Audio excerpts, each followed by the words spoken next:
ဘန်ကာတစ်ခုရဲ့အတွင်းထဲမှာရှိနေတဲ့အခါတင်ဟာတကယ်ပဲဘေးကင်းလုံခြုံရဲ့လားကြည့်ရတာတော့စစ်မြေပြင်မှာအကင်းဆုံးနဲ့အလုံခြုံဆုံးနေရာတစ်ခုလို့ထင်စရာရှိပါတယ်ဟုတ်တယ်မလားဒါပေမဲ့စိတ်ဝင်စားစရာအချက်တစ်ခုရှိပါတယ်ဒုတိယကမ္ဘာစစ်တုန်းကဂျာမန်ဘန်ကာတွေကိုတကယ့်ကိုအပွဲစေးစေးနဲ့အံ့ဩစရာကောင်းအောင်ဒီဇိုင်းထုတ်တိစောက်ခဲ့ကြတာပါအချို့ဘန်ကာတွေမှာဆိုရင်ရန်သူစစ်သားတွေကိုလှည့်စားပြီးအသက်အန္တရာယ်ဖြစ်စေမဲ့လေဝင်လေထွက်ပေါက်အတူတွေထောင်ချောက်တွေကိုပါထည့်သွင်းပြုလုပ်ထားခဲ့ကြပါတယ်အပြင်ဘက်ကနေကြည့်မယ်ဆိုရင်တော့ဒီဘန်ကာတွေဟာဖျက်ဆီးဖို့လုံးဝမဖြစ်နိုင်တဲ့အလားထူလဲလာတဲ့တံမဏိထုကြီးတွေနှိမ်ပါတဲ့ပုံသဏ္ဍာန်တွေနဲ့တိစောက်ထားတာမို့လို့တက်တဲ့မှန်အောင်ပြစ်ခတ်ဖို့တောင်ခက်ခဲလာပါတယ်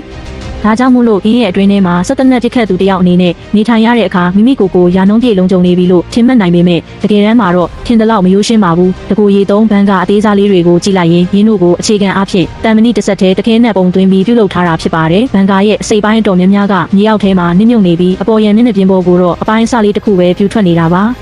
ဝင်ပေါက်ကတော့တကယ်ကိုသေးငယ်တဲ့အပေါက်လေးတစ်ခုမျှတာဖြစ်ပါတယ်အတွင်းထဲမှာတော့ခဲရဲမီကြောက်တွေနဲ့စက်တနက်တလက်ထည့်ထားဖို့အတွက်နေရာကကက်ကက်လေးပဲရှိတာပါတကယ်လို့တည့်ရဲ့အရက်အမောင်းကအရန်မြင်မနေမယ်ဆိုရင်တော့အတွင်းထဲကိုဝင်ဆန့်ဖို့တောင်အတော်လေးခက်ခဲပါလိမ့်မယ်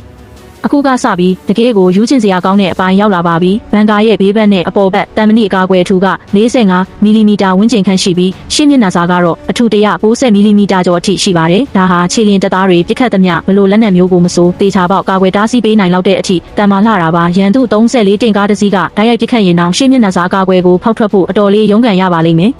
ဒါကြောင့်မို့လို့ဟုတ်ပါတယ်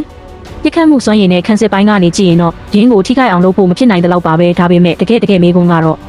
မြောက်ကြည်စံတစ်ခုကအဲ့ဒီဘန်ကာကိုလာပြီးပြင်းပြင်းထန်ထန်ထိမှန်လိုက်တဲ့အခါဘာဖြစ်သွားမလဲ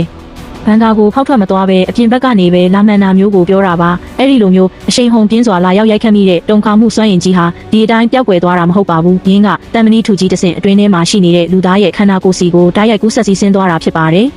အခုလိုမျိုးအရန်ကိုကျင်းမြောင်းလာတဲ့နေရာလေးတစ်ခုထဲမှာအဆိုပါတုံခါမှုစွမ်းရင်တွေထွက်ပေါက်မရှိပဲပိတ်မိသွားတဲ့အခါ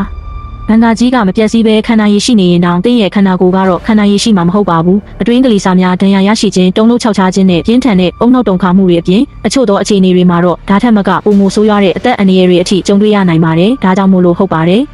ကြီးစံထိမှန်မှုကိုဘန်ကာကြီးကတော့အောင်မြင်စွာတောင်းခံကြော်ဖြတ်သွားနိုင်ပါလိမ့်မယ်ဗျာ